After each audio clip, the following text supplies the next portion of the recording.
اور میں اپنے آپ کو پاک صاف نہیں کہتا، کیونکہ نفس امارہ انسان کو برائی ہی سکھاتا رہتا ہے، مگر یہ کہ میرا پروردگار رحم فرمائے۔ بے شک میرا پروردگار بخشنے والا ہے، مہربان ہے۔ اور بادشاہ نے حکم دیا کہ اسے میرے پاس لاؤ، میں اسے اپنا مصاحب خاص بناؤں گا۔ پھر جب ان سے گفتگو کی تو کہا کہ آج سے تم ہمارے ہاں صاحب منزلت ہو اور صاحب اعتبار ہو۔ یوسف نے کہا مجھے زرعی پیداوار پر مقرر کر دیجئے، کیونکہ میں حفاظت بھی کر سکتا ہوں اور اس کام سے واقف بھی ہوں۔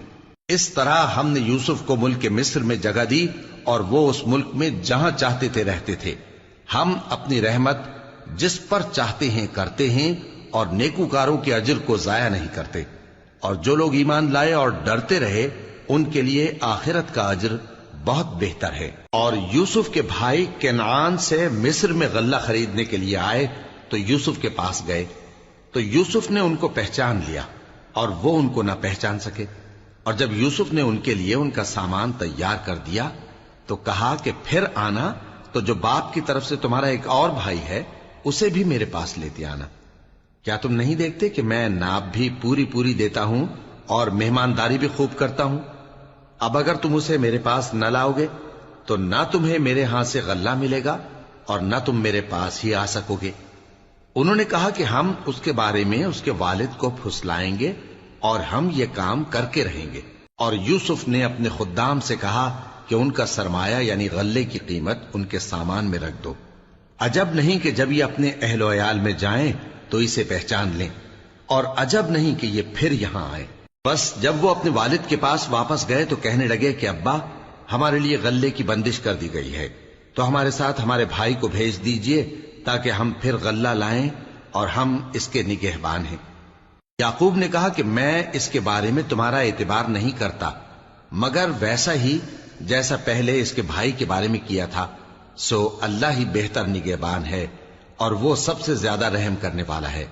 اور جب انہوں نے اپنا اسباب کھولا تو دیکھا کہ ان کا سرمایہ واپس کر دیا گیا ہے۔ کہنے لگے ابا ہمیں اور کیا چاہیے، دیکھیے یہ ہماری پونجی بھی ہمیں واپس کر دی گئی ہے، اور ہم اپنے اہل و عیال کے لیے پھر غلہ لائیں گے اور اپنے بھائی کی نگہبانی کریں گے، اور ایک بار شتر زیادہ لائیں گے کہ یہ غلہ جو ہم لائے ہیں تھوڑا ہے۔ یعقوب نے کہا کہ جب تک تم اللہ کا عہد نہ دو کہ اس کو میرے پاس صحیح و سالم لے آؤ گے، میں اسے ہرگز تمہارے ساتھ نہیں بھیجنے کا، مگر یہ کہ تم گھیر لیے جاؤ یعنی بے بس ہو جاؤ تو مجبوری ہے۔ پس جب انہوں نے والد کو اپنا قول دیا تو یعقوب نے کہا کہ جو قول و قرار ہم کر رہے ہیں اس کا اللہ ضامن ہے، اور فرمایا کہ اے میرے بیٹو ایک ہی دروازے سے داخل نہ ہونا بلکہ جدا جدا دروازوں سے داخل ہونا، اور میں اللہ کی تقدیر کو تو تم سے روک نہیں سکتا، بے شک حکم اللہ ہی کا ہے، میں اسی پر بھروسہ رکھتا ہوں اور اہل توکل کو اسی پر بھروسہ رکھنا چاہیے۔ اور جب وہ ان مقامات سے داخل ہوئے جہاں جہاں سے داخل ہونے کے لیے ان کے والد نے ان سے کہا تھا تو وہ تدبیر اللہ کے حکم کو ذرا بھی ٹال نہیں سکتی تھی۔ ہاں وہ یعقوب کے دل کی خواہش تھی جو انہوں نے پوری کی تھی، اور بے شک وہ صاحب علم تھے کیونکہ ہم نے ان کو علم سکھایا تھا، لیکن اکثر لوگ نہیں جانتے۔ اور جب وہ لوگ یوسف کے پاس پہنچے تو یوسف نے اپنے حقیقی بھائی کو اپنے پاس جگہ دی اور کہا کہ میں تمہارا بھائی ہوں، تو جو سلوک یہ ہمارے ساتھ کرتے رہے ہیں اس پر افسوس نہ کرنا۔ پھر جب ان کا اسباب تیار کر دیا تو اپنے بھائی کے تھیلے میں آپ خورا رکھ دیا۔ پھر جب وہ آبادی سے باہر نکل گئے تو ایک پکارنے والے نے آواز دی کہ قافلے والو تم تو چور ہو۔ وہ ان کی طرف متوجہ ہو کر کہنے لگے کہ تمہاری کیا چیز کھوئی گئی ہے؟ وہ بولے کہ بادشاہ کا کٹورا کھویا گیا ہے، اور جو شخص اس کو لے کے آئے اس کے لیے ایک بار شتر انعام، اور میں اس کا ضامن ہوں۔ وہ کہنے لگے کہ اللہ کی قسم تم کو معلوم ہے کہ ہم اس ملک میں اس لیے نہیں آئے کہ خرابی کریں اور نہ ہم چوری کیا کرتے ہیں۔ وہ بولے کہ اگر تم جھوٹے نکلے یعنی چوری ثابت ہوئی تو اس کی سزا کیا؟ انہوں نے کہا کہ اس کی سزا یہ کہ جس کے تھیلے میں وہ دستیاب ہو وہی اس کا بدل قرار دیا جائے، ہم ظالموں کو یہی سزا دیا کرتی ہیں۔ پھر یوسف نے اپنے بھائی کے تھیلے سے پہلے ان کے تھیلوں کو دیکھنا شروع کیا، پھر اپنے بھائی کے تھیلے میں سے اس کو نکال لیا۔ اس طرح ہم نے یوسف کے لیے تدبیر کی، ورنہ بادشاہ کے قانون کے مطابق وہ اپنے بھائی کو لے نہیں سکتے تھے مگر یہ کہ اللہ چاہے ہم جس کے چاہتے ہیں درجے بلند کرتے ہیں، اور ہر علم والے سے بڑھ کر ایک بڑا علم والا ہے۔ برادران یوسف نے کہا کہ اگر اس نے چوری کی ہو تو کچھ عجب نہیں کہ اس کے ایک بھائی نے بھی پہلے چوری کی تھی، مگر یوسف نے اس بات کو اپنے دل میں مخفی رکھا اور ان پر ظاہر نہ ہونے دیا، یعنی زیر لب کہا کہ تم بڑے برے ہو اور جو تم بیان کرتے ہو اللہ اسے خوب جانتا ہے۔ وہ کہنے لگے کہ اے عزیز، اس کے والد بہت بوڑھے ہیں اور اس سے بہت محبت رکھتے ہیں، تو اس کو چھوڑ دیجئے اور اس کی جگہ ہم میں سے کسی کو رکھ لیجئے، ہم دیکھتے ہیں کہ آپ احسان کرنے والے ہیں۔ یوسف نے کہا کہ اللہ پناہ میں رکھے کہ جس شخص کے پاس ہم نے اپنی چیز پائی ہے اس کے سوا کسی اور کو پکڑ لیں، ایسا کریں تو ہم بڑے بے انصاف ہیں۔ آخر جب وہ اس سے نا امید ہو گئے تو الگ ہو کر صلاح کرنے لگے۔ سب سے بڑے نے کہا، کیا تم نہیں جانتے کہ تمہارے والد نے تم سے اللہ کا عہد لیا ہے اور اس سے پہلے بھی تم یوسف کے بارے میں قصور کر چکے ہو؟ تو جب تک والد صاحب مجھے اجازت نہ دیں میں تو اس جگہ سے ہلنے کا نہیں، یا اللہ میرے لیے کوئی فیصلہ کرے، اور وہ سب سے بہتر فیصلہ کرنے والا ہے۔ تم سب والد صاحب کے پاس واپس جاؤ اور کہو کہ ابا، آپ کے صاحبزادے نے وہاں جا کر چوری کی، اور ہم نے تو اپنی دانست کے مطابق آپ سے اس کے لے آنے کا عہد کیا تھا، مگر ہم غیب کی باتوں کے جاننے اور یاد رکھنے والے تو نہیں تھے، اور جس بستی میں ہم ٹھہرے تھے وہاں سے، یعنی اہل مصر سے، اور جس قافلے میں آئے ہیں اس سے دریافت کر لیجئے، اور ہم اس بیان میں بالکل سچے ہیں۔ جب انہوں نے یہ بات یعقوب سے آ کر کہی تو انہوں نے کہا کہ حقیقت یوں نہیں ہے، بلکہ یہ بات تم نے اپنے دل سے بنا لی ہے، تو صبر ہی بہتر ہے۔ عجب نہیں کہ اللہ ان سب کو میرے پاس لے آئے، بے شک وہ علم والا ہے، حکمت والا ہے۔ اور ان کے پاس سے چلے گئے اور کہنے لگے کہ ہائے افسوس یوسف پر، ہائے افسوس، اور رنج و الم میں ان کی آنکھیں سفید ہو گئیں اور ان کا دل غم سے بھر رہا تھا۔ بیٹے کہنے لگے کہ واللہ آپ تو یوسف کو اسی طرح یاد ہی کرتے رہیں گے یہاں تک کہ آپ گھل جائیں گے یا جان ہی دے دیں گے۔ انہوں نے کہا کہ میں تو اپنے غم و اندوہ کا اظہار اللہ سے کرتا ہوں، اور اللہ کی طرف سے وہ باتیں جانتا ہوں جو تم نہیں جانتے۔ اے بیٹو، یوں کرو کہ ایک دفعہ پھر جاؤ اور یوسف اور اس کے بھائی کو تلاش کرو، اور اللہ کی رحمت سے نا امید نہ ہونا کہ اللہ کی رحمت سے تو کافر لوگ ہی نا امید ہوا کرتے ہیں۔ پھر جب وہ یوسف کے پاس گئے تو کہنے لگے کہ اے عزیز، ہمیں اور ہمارے اہل و عیال کو بڑی تکلیف ہو رہی ہے، اور ہم یہ تھوڑا سا سرمایہ لائے ہیں، آپ ہمیں اس کے عوض پورا غلہ دے دیجئے اور ہم پر خیرات کیجئے کہ اللہ خیرات کرنے والوں کو ثواب دیتا ہے۔ یوسف نے کہا، تمہیں معلوم ہے کہ جب تم نادانی میں پھنسے ہوئے تھے تو تم نے یوسف اور اس کے بھائی کے ساتھ کیا کیا تھا؟ وہ بولے، کیا واقعی تم ہی یوسف ہو؟ انہوں نے کہا، ہاں میں یوسف ہوں، اور بن یامین کی طرف اشارہ کر کے کہنے لگے، یہ میرا بھائی ہے، اللہ نے ہم پر بڑا احسان کیا ہے۔ جو شخص اللہ سے ڈرتا اور صبر کرتا ہے تو اللہ نیکوکاروں کا اجر ضائع نہیں کرتا۔ وہ بولے، اللہ کی قسم، اللہ نے تم کو ہم پر فضیلت بخشی ہے اور بے شک ہم خطاکار تھے۔ یوسف نے کہا کہ آج کے دن تم پر کوئی ملامت نہیں، اللہ تم کو معاف کرے، اور وہ سب سے بڑھ کر رحم کرنے والا ہے۔ یہ میرا کرتا لے جاؤ، پھر اسے والد صاحب کے منہ پر ڈال دینا تو وہ بینا ہو جائیں گے، اور اپنے تمام اہل و عیال کو میرے پاس لے آؤ۔ اور جب قافلہ مصر سے روانہ ہوا تو ان کے والد کہنے لگے کہ اگر مجھ کو یہ نہ کہو کہ بوڑھا بہک گیا ہے تو مجھے تو یوسف کی بو آ رہی ہے۔ وہ بولے کہ واللہ آپ اسی قدیم غلطی میں مبتلا ہیں۔ مگر جب خوشخبری دینے والا آپ پہنچا تو اس نے کرتا ان کے منہ پر ڈال دیا، سو وہ بینا ہو گئے، اور بیٹوں سے کہنے لگے، کیا میں نے تم سے نہیں کہا تھا کہ میں اللہ کی طرف سے وہ باتیں جانتا ہوں جو تم نہیں جانتے؟ بیٹوں نے کہا کہ ابا، ہمارے لیے ہمارے گناہ کی مغفرت مانگیے، بے شک ہم خطاکار تھے۔ فرمایا، میں اپنے پروردگار سے تمہارے لیے بخشش مانگوں گا، بے شک وہ بخشنے والا ہے، مہربان ہے۔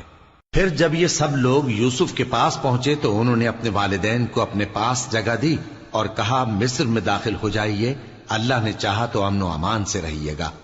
اور اپنے والدین کو تخت پر بٹھایا اور سب ان کے آگے سجدے میں گر پڑے۔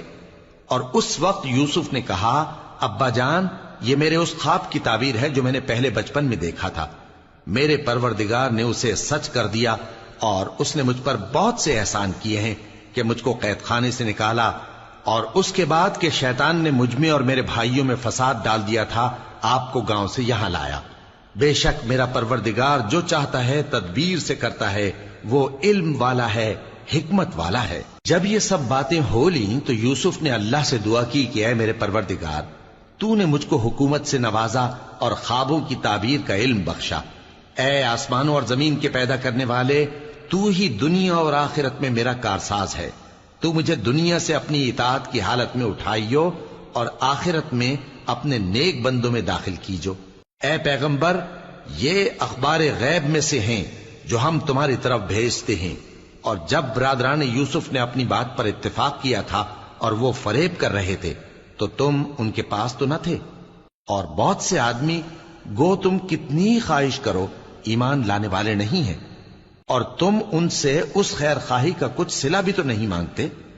یہ قرآن اور کچھ نہیں تمام جہانوں کے لیے نصیحت ہے، اور آسمان و زمین میں بہت سی نشانیاں ہیں جن پر سے یہ گزرتے ہیں اور ان کو نظر انداز کر دیتے ہیں، اور یہ اکثر اللہ پر ایمان نہیں رکھتے مگر اس کے ساتھ شرک بھی کرتے ہیں۔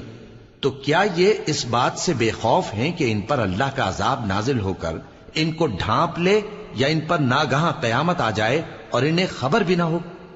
کہہ دو میرا رستہ تو یہ ہے، میں اللہ کی طرف بلاتا ہوں سمجھ بوجھ کر، میں بھی لوگوں کو اللہ کی طرف بلاتا ہوں اور میرے پیراؤ بھی، اور اللہ پاک ہے اور میں شرک کرنے والوں میں سے نہیں ہوں۔ اور ہم نے تم سے پہلے بستیوں کے رہنے والوں میں سے مرد ہی بھیجے تھے جن کی طرف ہم وہی بھیجتے تھے۔ کیا ان لوگوں نے ملک میں سیر و سیاحت نہیں کی کہ دیکھ لیتے کہ جو لوگ ان سے پہلے تھے ان کا انجام کیا ہوا؟ اور متقیوں کے لیے آخرت کا گھر بہت اچھا ہے، کیا تم سمجھتے نہیں؟ یہاں تک کہ جب پیغمبر نا امید ہو گئے اور انہوں نے خیال کیا کہ اپنی نصرت کے بارے میں جو بات انہوں نے کہی تھی اس میں وہ سچے نہ نکلے، تو ان کے پاس ہماری مدد آ پہنچی، پھر جسے ہم نے چاہا بچا دیا، اور ہمارا عذاب اتر کر گناہگار لوگوں سے پھیرا نہیں کرتا۔ ان کے قصے میں عقل مندوں کے لیے عبرت ہے۔ یہ قرآن ایسی بات نہیں ہے جو اپنے دل سے بنائی گئی ہو، بلکہ جو کتابیں اس سے پہلے نازل ہوئی ہیں ان کی تصدیق کرنے والا ہے اور ہر چیز کی تفصیل کرنے والا، اور مومنوں کے لیے ہدایت اور رحمت ہے۔ شروع اللہ کا نام لے کر جو بڑا مہربان نہایت رحم والا ہے۔ الف لام میم را۔ اے نبی، یہ کتاب الہی کی آیتیں ہیں، اور جو کچھ تمہارے پروردگار کی طرف سے تم پر نازل ہوا ہے حق ہے، لیکن اکثر لوگ ایمان نہیں لاتے۔ اللہ وہی تو ہے جس نے ستونوں کے بغیر آسمان جیسا کہ تم دیکھتے ہو اتنے اونچے بنائے، پھر عرش پر جلوہ افروز ہوا اور سورج اور چاند کو کام میں لگا دیا، ہر ایک میعاد معین تک گردش کر رہا ہے۔ وہی دنیا کے کاموں کا انتظام کرتا ہے، اس طرح وہ اپنی آیتیں کھول کھول کر بیان کرتا ہے کہ تم اپنے پروردگار کے روبرو جانے کا یقین کرو۔ اور وہی ہے جس نے زمین کو پھیلایا اور اس میں پہاڑ اور دریا پیدا کیے اور ہر طرح کے میووں کی دو دو قسمیں بنائیں۔ وہی رات کو دن کا لباس پہناتا ہے، غور کرنے والوں کے لیے اس میں بہت سی نشانیاں ہیں۔ اور زمین میں کئی طرح کے قطعات ہیں ایک دوسرے سے ملے ہوئے، اور انگور کے باغ اور کھیتی اور کھجور کے درخت، بعض کی بہت سی شاخیں ہیں اور بعض کی اتنی نہیں ہوتی، باوجود کہ پانی سب کو ایک ہی ملتا ہے۔ اور ہم بعض میووں کو بعض پر لذت میں فضیلت دیتی ہیں، اور اس میں سمجھنے والوں کے لیے بہت سی نشانیاں ہیں۔ اگر تم عجیب بات سننی چاہو تو کافروں کا یہ کہنا عجیب ہے کہ جب ہم مر کر مٹی ہو جائیں گے تو کیا اثر نو پیدا ہوں گے؟ یہی لوگ ہیں جو اپنے پروردگار سے منکر ہوئے ہیں، اور یہی ہیں جن کی گردنوں میں طوق ہوں گے، اور یہی اہل دوزخ ہیں کہ ہمیشہ اس میں جلتے رہیں گے۔ اور یہ لوگ بھلائی سے پہلے تم سے برائی جلدی سے مانگتے ہیں، یعنی طالب عذاب ہیں، حالانکہ ان سے پہلے عذاب واقع ہو چکے ہیں۔ اور تمہارا پروردگار لوگوں کو باوجود ان کی بے انصافیوں کے معاف کرنے والا ہے، اور بے شک تمہارا پروردگار سخت عذاب دینے والا ہے۔ اور کافر لوگ کہتے ہیں کہ اس پیغمبر پر اس کے پروردگار کی طرف سے کوئی نشانی کیوں نازل نہیں ہوئی؟ اے نبی، تم تو صرف خبردار کرنے والے ہو، اور ہر ایک قوم کے لیے رہنما ہوا کرتا ہے۔ اللہ ہی اس بچے سے واقف ہے جو عورت کے پیٹ میں ہوتا ہے، اور وہی پیٹ کے سکڑنے اور بڑھنے سے بھی واقف ہے، اور ہر چیز کا اس کے ہاں ایک اندازہ مقرر ہے۔ وہ چھپی اور ظاہر چیزوں کا جاننے والا ہے، سب سے بزرگ ہے، عالی رتبہ ہے۔ کوئی تم میں سے چپکے سے بات کہے یا پکار کر، یا رات کو کہیں چھپ جائے یا دن کی روشنی میں کھلم کھلا چلے پھرے، اللہ کے نزدیک برابر ہے۔ اس کے آگے اور پیچھے اللہ کے چوکیدار ہیں جو اللہ کے حکم سے اس کی نگرانی کرتے ہیں۔ اللہ اس نعمت کو جو کسی قوم کو حاصل ہے نہیں بدلتا جب تک کہ وہ اپنی حالت کو نہ بدلے، اور جب اللہ کسی قوم کے ساتھ برائی کا ارادہ کرتا ہے تو وہ پھر نہیں سکتی، اور اللہ کے سوا ان کا کوئی مددگار نہیں ہوتا۔ وہی تو ہے جو تم کو ڈرانے اور امید دلانے کے لیے بجلی دکھاتا اور بھاری بھاری بادل پیدا کرتا ہے، اور رعد اور فرشتے سب اس کے خوف سے اس کی تسبیح و تحمید کرتے رہتے ہیں۔ اور وہی بجلیاں بھیجتا ہے، پھر جس پر چاہتا ہے گرا بھی دیتا ہے، جبکہ وہ اللہ کے بارے میں جھگڑتے ہیں، اور وہ بڑی قوت والا ہے۔ کام کا پکارنا تو اسی کا ہے، اور جن کو یہ لوگ اس کے سوا پکارتے ہیں وہ ان کی پکار کو کسی طرح قبول نہیں کرتے، مگر اس شخص کی طرح جو اپنے دونوں ہاتھ پانی کی طرف پھیلا دے تاکہ دور ہی سے اس کے منہ تک آ پہنچے، حالانکہ وہ اس تک کبھی بھی نہیں آ سکتا۔ اور اسی طرح کافروں کی پکار بیکار ہے۔ اور جتنی مخلوقات آسمانوں اور زمین میں ہے، خوشی سے یا ناخوشی سے اللہ کے آگے سجدہ کرتی ہے، اور ان کے سائے بھی صبح و شام سجدے کرتے ہیں۔ ان سے پوچھو کہ آسمانوں اور زمین کا پروردگار کون ہے؟ تم ہی کہہ دو کہ اللہ۔ ان سے کہو کہ کیا تم نے اللہ کو چھوڑ کر ایسے لوگوں کو کارساز بنایا ہے جو خود اپنے نفع و نقصان کا بھی اختیار نہیں رکھتے؟ کہو کیا اندھا اور آنکھوں والا برابر ہیں، یا اندھیرا اور اجالا برابر ہو سکتا ہے؟ بھلا ان لوگوں نے جن کو اللہ کا شریک مقرر کیا ہے، کیا انہوں نے اللہ کسی مخلوقات پیدا کی ہے جس کے سبب ان کے لیے مخلوقات مشتبہ ہو گئی ہے؟ کہہ دو کہ اللہ ہی ہر چیز کا پیدا کرنے والا ہے، اور وہ یکتا ہے، بڑا زبردست ہے۔ اسی نے آسمان سے مے برسایا، پھر اس سے اپنے اپنے اندازے کے مطابق نالے بہ نکلے، پھر پانی پر پھولا ہوا جھاگ آ گیا، اور جس چیز کو زیور یا کوئی اور سامان بنانے کے لیے آگ میں تپاتے ہیں اس میں بھی ایسا ہی جھاگ ہوتا ہے۔ اس طرح اللہ حق و باطل کی مثال بیان فرماتا ہے۔ سو جھاگ تو سوکھ کر زائل ہو جاتا ہے، اور پانی جو لوگوں کو فائدہ پہنچاتا ہے وہ زمین میں ٹھہرا رہتا ہے۔ اس طرح اللہ صحیح اور غلط کی مثالیں بیان فرماتا ہے تاکہ تم سمجھو۔ جن لوگوں نے اللہ کے حکم کو قبول کیا ان کی حالت بہت بہتر ہوگی، اور جنہوں نے اس کو قبول نہ کیا، اگر روئے زمین کے سب خزانے ان کے اختیار میں ہوں تو وہ سب کے سب اور ان کے ساتھ اتنے ہی اور نجات کے بدلے میں صرف کر ڈالیں، مگر نجات کہاں؟ ایسے لوگوں کا حساب بھی برا ہوگا، اور ان کا ٹھکانہ بھی دوزخ ہے، اور وہ بری جگہ ہے۔ بھلا جو شخص یہ جانتا ہے کہ جو کچھ تمہارے پروردگار کی طرف سے تم پر نازل ہوا ہے حق ہے، وہ اس شخص کی طرح ہے جو اندھا ہے؟ اور سمجھتے تو وہی ہیں جو عقل مند ہیں، جو اللہ کے عہد کو پورا کرتے ہیں اور قول و قرار کو نہیں توڑتے، اور جن رشتوں کے جوڑے رکھنے کا اللہ نے حکم دیا ان کو جوڑے رکھتے، اور اپنے پروردگار سے ڈرتے رہتے اور برے حساب سے خوف رکھتے ہیں، اور جو اپنے پروردگار کی خوشنودی حاصل کرنے کے لیے مصائب پر صبر کرتے ہیں اور نماز پڑھتے ہیں، اور جو مال ہم نے ان کو دیا ہے اس میں سے پوشیدہ اور ظاہر خرچ کرتے ہیں، اور نیکی سے برائی کو دور کرتے ہیں۔ یہی لوگ ہیں جن کے لیے عاقبت کا گھر ہے، یعنی ہمیشہ رہنے کے باغات جن میں وہ داخل ہوں گے، اور ان کے باپ دادوں اور بیویوں اور اولاد میں سے جو نیکوکار ہوں گے وہ بھی بہشت میں جائیں گے، اور فرشتے بہشت کے ہر ایک دروازے سے ان کے پاس آئیں گے اور کہیں گے تم پر سلام ہو، یہ تمہاری ثابت قدمی کا بدلہ ہے، اور عاقبت کا گھر خوب گھر ہے۔ اور جو لوگ اللہ سے پختہ عہد کر کے اس کو توڑ ڈالتے اور جن رشتوں کے جوڑے رکھنے کا اللہ نے حکم دیا ہے ان کو قطع کر دیتے اور ملک میں فساد کرتے ہیں، ایسوں پر لعنت ہے اور ان کے لیے برا انجام ہے۔ اللہ جس کا چاہتا ہے رزق فراخ کر دیتا ہے اور جس کا چاہتا ہے تنگ کر دیتا ہے۔ اور کافر لوگ دنیا کی زندگی پر خوش ہو رہے ہیں، اور دنیا کی زندگی آخرت کے مقابلے میں بہت تھوڑا سامان ہے۔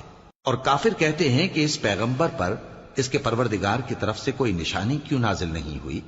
کہہ دو کہ اللہ جسے چاہتا ہے گمراہ کرتا ہے، اور جو اس کی طرف رجوع ہوتا ہے اس کو اپنی طرف کا رستہ دکھاتا ہے، یعنی ان کو جو ایمان لاتے اور جن کے دل اللہ کی یاد سے آرام پاتے ہیں ان کو۔ اور سن رکھو کہ اللہ کی یاد سے ہی دل آرام پاتے ہیں۔ جو لوگ ایمان لائے اور عمل نیک کیے ان کے لیے خوشحالی اور عمدہ ٹھکانہ ہے۔ جس طرح ہم پہلے پیغمبر بھیجتے رہے ہیں اسی طرح اے نبی ہم نے تم کو اس امت میں جس سے پہلے بہت سی امتیں گزر چکی ہیں بھیجا ہے، تاکہ تم ان کو وہ کتاب جو ہم نے تمہاری طرف بھیجی ہے پڑھ کر سنا دو۔ اور یہ لوگ رحمان کو نہیں مانتے۔ کہہ دو وہی تو میرا پروردگار ہے، اس کے سوا کوئی معبود نہیں، میں اسی پر بھروسہ رکھتا ہوں اور اسی کی طرف رجوع کرتا ہوں۔ اور اگر کوئی قرآن ایسا ہوتا کہ اس کی تاثیر سے پہاڑ چل پڑتے یا زمین پھٹ جاتی یا مردوں سے کلام کر سکتے تو کیا یہ لوگ ایمان لے آتے؟ بات یہ ہے کہ سب باتیں اللہ کے اختیار میں ہیں۔ تو کیا مومنوں کو اس سے اطمینان نہیں ہوا کہ اگر اللہ چاہتا تو سب لوگوں کو ہدایت کے رستے پر چلا دیتا؟ اور کافروں پر ہمیشہ ان کے اعمال کے بدلے آفت آتی رہے گی یا ان کے مکانات کے قریب نازل ہوتی رہے گی یہاں تک کہ اللہ کا وعدہ آ پہنچے۔ بے شک اللہ وعدہ خلاف نہیں کرتا۔ اور تم سے پہلے بھی رسولوں کے ساتھ تمسخر ہوتے رہے ہیں تو میں نے کافروں کو مہلت دی، پھر میں نے ان کو پکڑ لیا، سو دیکھ لو کہ میرا عذاب کیسا رہا۔ تو کیا وہ جو ہر شخص کے اعمال کا نگراں و نگہبان ہے وہ بتوں کی طرح بے علم و بے خبر ہو سکتا ہے؟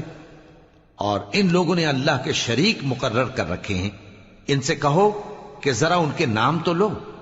کیا تم اسے ایسی چیزیں بتاتے ہو جو روئے زمین پر ہیں اور اسے معلوم نہیں، یا تم لوگ محض سطحی بات کی تقلید کرتے ہو؟ اصل یہ ہے کہ کافروں کو ان کے فریب خوبصورت معلوم ہوتے ہیں اور وہ ہدایت کے رستے سے روک لیے گئے ہیں، اور جسے اللہ گمراہ رہنے دے اسے کوئی ہدایت کرنے والا نہیں۔ ان کو دنیا کی زندگی میں بھی عذاب ہے اور آخرت کا عذاب تو بہت ہی سخت ہے، اور ان کو اللہ کے عذاب سے کوئی بھی بچانے والا نہیں۔ جس جنت کا پرہیزگاروں سے وعدہ کیا گیا ہے اس کی شان یہ ہے کہ اس کے نیچے نہریں بہ رہی ہیں، اس کے پھل ہمیشہ باقی رہنے والے ہیں اور اس کے سائے بھی۔ یہ ان لوگوں کا انجام ہے جو متقی ہیں، اور کافروں کا انجام دوزخ ہے۔ اور جن لوگوں کو ہم نے کتاب دی ہے وہ اس کتاب سے جو تم پر نازل ہوئی ہے خوش ہوتی ہیں، اور بعض فرقے اس کی بعض باتیں نہیں بھی مانتے۔ کہہ دو کہ مجھ کو یہی حکم ہوا ہے کہ اللہ ہی کی عبادت کروں اور اس کے ساتھ کسی کو شریک نہ بناؤں۔ میں اسی کی طرف بلاتا ہوں اور اسی کی طرف مجھے لوٹنا ہے۔ اور اسی طرح ہم نے اس قرآن کو عربی زبان کا فرمان بنا کر نازل کیا ہے۔ اور اگر تم علم آ جانے کے بعد ان لوگوں کی خواہشوں کے پیچھے چلو گے تو اللہ کے سامنے کوئی نہ تمہارا مددگار ہوگا اور نہ کوئی بچانے والا۔ اور اے نبی ہم نے تم سے پہلے بھی پیغمبر بھیجے تھے اور ان کو بیویاں اور اولاد بھی دی تھی، اور کسی پیغمبر کے اختیار کی بات نہ تھی کہ اللہ کے حکم کے بغیر کوئی نشانی لے آتا۔ ہر حکم قضا کتاب میں لکھا ہوا ہے۔ اللہ جس چیز کو چاہتا ہے مٹا دیتا ہے اور جس کو چاہتا ہے باقی رکھتا ہے، اور اسی کے پاس اصل کتاب ہے۔ اور اگر ہم کوئی عذاب جس کا ان لوگوں سے وعدہ کرتے ہیں تمہیں دکھائیں، یعنی تمہارے روبرو ان پر نازل کریں، یا تمہاری مدت حیات پوری کر دیں، یعنی تمہارے انتقال کے بعد عذاب بھیجیں، تو تمہارا کام ہمارے احکام کا پہنچا دینا ہے اور ہمارا کام حساب لینا ہے۔ کیا انہوں نے نہیں دیکھا کہ ہم زمین کو اس کے کناروں سے گھٹاتے چلے آ رہے ہیں؟ اور اللہ جیسا چاہتا ہے حکم کرتا ہے، کوئی اس کے حکم کا رد کرنے والا نہیں، اور وہ جلد حساب لینے والا ہے۔ جو لوگ ان سے پہلے تھے وہ بھی بہتیری تدبیریں کرتے رہے ہیں، سو تدبیر تو سب اللہ ہی کی ہوتی ہے۔ ہر شخص جو کچھ کر رہا ہے اللہ اسے جانتا ہے، اور کافر جلد معلوم کر لیں گے کہ آخرت میں اچھا انجام کس کے لیے ہوتا ہے۔ اور کافر لوگ کہتے ہیں کہ تم پیغمبر نہیں ہو۔ کہہ دو کہ میرے اور تمہارے درمیان اللہ اور وہ شخص جس کے پاس کتاب آسمانی کا علم ہے بطور گواہ کافی ہے۔ شروع اللہ کا نام لے کر جو بڑا مہربان نہایت رحم والا ہے۔ الف لام را، یہ ایک پر نور کتاب ہے، اس کو ہم نے تم پر اس لیے نازل کیا ہے کہ تم لوگوں کو اندھیروں سے نکال کر روشنی کی طرف لے جاؤ، یعنی ان کے پروردگار کے حکم سے عزت والے خوبیوں والے مالک کے راستے کی طرف، یعنی اس اللہ کے راستے کی طرف کہ جو کچھ آسمانوں اور زمین میں ہے سب اسی کا ہے۔ اور ان کافروں کے لیے عذاب شدید کی وجہ سے تباہی اور بربادی مقدر ہے، جو آخرت کے مقابلے میں دنیاوی زندگی کو پسند کرتے اور لوگوں کو اللہ کے راستے سے روکتے اور اس میں کجی چاہتے ہیں۔ یہ لوگ بڑے دور کی گمراہی میں ہیں، اور ہم نے کوئی پیغمبر نہیں بھیجا مگر وہ اپنی قوم کی زبان بولتا تھا تاکہ انہیں احکام الہی کھول کھول کر بتا دے۔ پھر اللہ جسے چاہتا ہے گمراہ رہنے دیتا ہے اور جسے چاہتا ہے ہدایت دیتا ہے، اور وہ غالب ہے، حکمت والا ہے۔ اور ہم نے موسیٰ کو اپنی نشانیاں دے کر بھیجا کہ اپنی قوم کو تاریکیوں سے نکال کر روشنی میں لے جاؤ اور ان کو اللہ کے دن یاد دلاؤ، اور اس میں ان لوگوں کے لیے جو صابر و شاکر ہیں نشانیاں ہیں۔ اور جب موسیٰ نے اپنی قوم سے کہا کہ اللہ نے جو تم پر مہربانیاں کی ہیں ان کو یاد کرو، جبکہ اس نے تم کو فرعون کی قوم سے رہائی بخشی، وہ لوگ تمہیں برے برے عذاب دیتے تھے اور تمہارے بیٹوں کو مار ڈالتے تھے اور تمہاری لڑکیوں کو زندہ رہنے دیتے تھے، اور اس میں تمہارے پروردگار کی طرف سے بڑی آزمائش تھی۔ اور جب تمہارے پروردگار نے تم کو آگاہ کیا کہ اگر شکر کرو گے تو میں تمہیں زیادہ دوں گا، اور اگر ناشکری کرو گے تو یاد رکھو کہ میرا عذاب بھی سخت ہے۔ اور موسیٰ نے صاف صاف کہہ دیا کہ اگر تم اور جتنے اور لوگ زمین میں ہیں سب کے سب ناشکری کرو تو بھی اللہ بے نیاز ہے، قابل تعریف ہے۔ بھلا تم کو ان لوگوں کے حالات کی خبر نہیں پہنچی جو تم سے پہلے تھے، یعنی نوح اور عاد اور سمود کی قوم اور جو ان کے بعد تھے، جن کا علم اللہ کے سوا کسی کو نہیں۔ جب ان کے پاس ان کے پیغمبر نشانیاں لے کر آئے تو انہوں نے اپنے ہاتھ ان کے منہوں پر رکھ دیے کہ خاموش رہو، اور کہنے لگے کہ ہم تو تمہاری رسالت کو تسلیم نہیں کرتے، اور جس چیز کی طرف تم ہمیں بلاتے ہو ہم کو اس میں بھاری شک ہے۔ ان کے پیغمبروں نے کہا، کیا تم کو اللہ کے بارے میں شک ہے جو آسمانوں اور زمین کا پیدا کرنے والا ہے؟ وہ تمہیں اس لیے بلاتا ہے کہ تمہارے گناہ بخشے اور ایک مدت مقرر تک تم کو مہلت دے۔ وہ بولے کہ تم تو ہمارے ہی جیسے آدمی ہو، تمہارا یہ منشا ہے کہ جن چیزوں کو ہمارے بڑے پوجتے رہے ہیں ان کے پوجنے سے تم ہمیں روک دو، تو اچھا کوئی کھلی دلیل لاؤ، یعنی معجزہ دکھاؤ۔ پیغمبروں نے ان سے کہا کہ ہاں ہم تمہارے ہی جیسے آدمی ہیں، لیکن اللہ اپنے بندوں میں سے جس پر چاہتا ہے نبوت کا احسان کرتا ہے، اور ہمارے اختیار کی بات نہیں کہ ہم اللہ کے حکم کے بغیر تم کو تمہاری فرمائش کے مطابق معجزہ دکھائیں، اور اللہ ہی پر مومنوں کو تو بھروسہ رکھنا چاہیے۔ اور ہم کیوں اللہ پر بھروسہ نہ رکھیں حالانکہ اس نے ہم کو ہمارے دین کے سیدھے رستے بتائے ہیں، اور جو تکلیفیں تم ہم کو دیتے ہو اس پر ہم صبر کریں گے، اور اہل توکل کو تو اللہ ہی پر بھروسہ رکھنا چاہیے۔ اور جو کافر تھے انہوں نے اپنے پیغمبروں سے کہا کہ یا تو ہم تم کو اپنے ملک سے باہر نکال دیں گے یا تم ہمارے مذہب میں واپس آ جاؤ۔ پس ان کے پروردگار نے ان کی طرف وحی بھیجی کہ ہم ظالموں کو ہلاک کر دیں گے اور ان کے بعد تم کو اس زمین میں آباد کر دیں گے۔ یہ اس شخص کے لیے ہے جو قیامت کے روز میرے سامنے کھڑے ہونے سے ڈرے اور میرے عذاب سے خوف کرے۔ اور پیغمبروں نے اللہ سے فتح چاہی اور ہر سرکش ضدی نامراد رہ گیا۔ اس کے پیچھے دوزخ ہے اور اسے پیپ والا پانی پلایا جائے گا، وہ اس کو گھونٹ گھونٹ کر کے پیے گا اور گلے سے نہیں اتار سکے گا، اور ہر طرف سے اسے موت آ رہی ہوگی مگر وہ مرنے میں نہیں آئے گا، اور اس کے بعد سخت عذاب ہوگا۔ جن لوگوں نے اپنے پروردگار سے کفر کیا ان کے اعمال کی مثال راکھ کی سی ہے کہ آندھی کے دن اس پر زور کی ہوا چلے جو اسے اڑا لے جائے۔ اسی طرح جو کام وہ کرتے رہے ان پر ان کو کچھ قابو نہ ہوگا۔ یہی تو پرلے سرے کی گمراہی ہے۔ کیا تم نے نہیں دیکھا کہ اللہ نے آسمانوں اور زمین کو تدبیر سے پیدا کیا ہے؟ اگر وہ چاہے تو تم کو نابود کر دے اور تمہاری جگہ نئی مخلوق پیدا کر دے، اور یہ اللہ کو کچھ بھی مشکل نہیں۔ اور قیامت کے دن سب لوگ اللہ کے سامنے کھڑے ہوں گے تو غریب پیروکار بڑے بن بیٹھنے والوں سے کہیں گے کہ ہم تو تمہارے پیرو تھے، کیا تم اللہ کا کچھ عذاب ہم پر سے دفع کر سکتے ہو؟ وہ کہیں گے کہ اگر اللہ ہم کو ہدایت کرتا تو ہم تم کو ہدایت کرتے، اب ہم گھبراہٹ ظاہر کریں یا صبر کریں ہمارے حق میں برابر ہے، کوئی جگہ رہائی کی ہمارے لیے نہیں ہے۔ اور جب حساب کتاب کا کام فیصل ہو چکے گا تو شیطان کہے گا جو وعدہ اللہ نے تم سے کیا تھا وہ تو سچا تھا، اور جو وعدہ میں نے تم سے کیا تھا وہ جھوٹا تھا، اور میرا تم پر کسی طرح کا زور نہیں تھا، ہاں میں نے تم کو گمراہی اور باطل کی طرف بلایا تو تم نے جلدی سے اور بے دلیل میرا کہنا مان لیا، تو آج مجھے ملامت نہ کرو، اپنے آپ ہی کو ملامت کرو، نہ میں تمہاری فریاد رسی کر سکتا ہوں اور نہ تم میری فریاد رسی کر سکتے ہو۔ میں اس بات سے انکار کرتا ہوں کہ تم پہلے مجھے شریک بناتے تھے، بے شک جو ظالم ہیں ان کے لیے درد دینے والا عذاب ہے۔ اور جو ایمان لائے اور عمل نیک کرتے رہے وہ بہشتوں میں داخل کیے جائیں گے جن کے نیچے نہریں بہہ رہی ہیں، اپنے پروردگار کے حکم سے وہ ہمیشہ ان میں رہیں گے، وہاں وہ ہر ملاقات پر ایک دوسرے کو سلام کہیں گے۔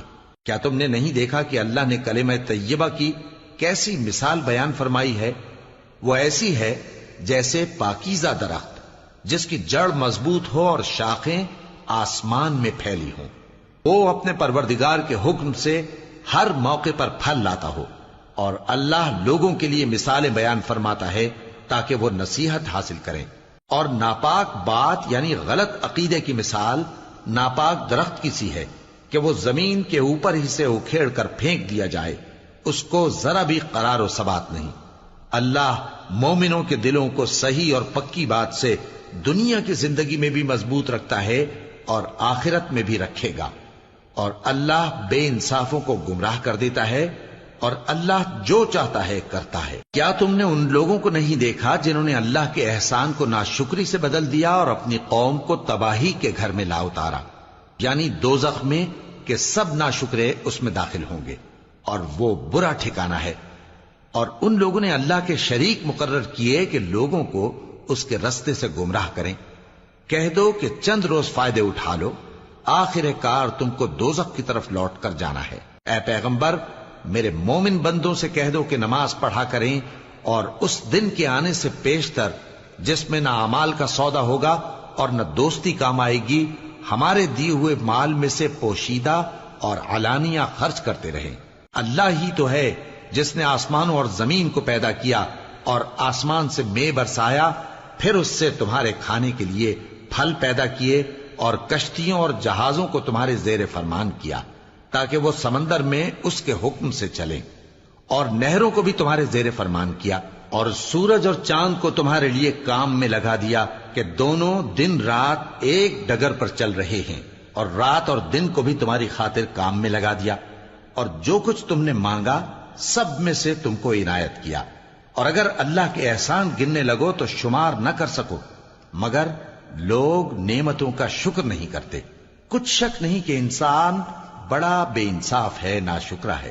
اور جب ابراہیم نے دعا کی کہ اے میرے پروردگار اس شہر کو لوگوں کے لیے امن کی جگہ بنا دے، اور مجھے اور میری اولاد کو اس بات سے کہ بتوں کی پرستش کرنے لگیں بچائے رکھیو، اے پروردگار انہوں نے بہت سے لوگوں کو گمراہ کیا ہے، سو جس شخص نے میرا کہا مانا وہ میرا ہے، اور جس نے میری نافرمانی کی تو تو بخشنے والا ہے، مہربان ہے۔ اے پروردگار میں نے اپنی اولاد ایک وادی میں جہاں کھیتی نہیں تیرے عزت و ادب والے گھر کے پاس لا بسائی ہے، اے پروردگار تاکہ یہ نماز پڑھیں، سو تو لوگوں کے دلوں کو ایسا کر دے کہ ان کی طرف جھکے رہیں، اور ان کو میووں سے روزی دیتے رہنا تاکہ تیرا شکر کریں۔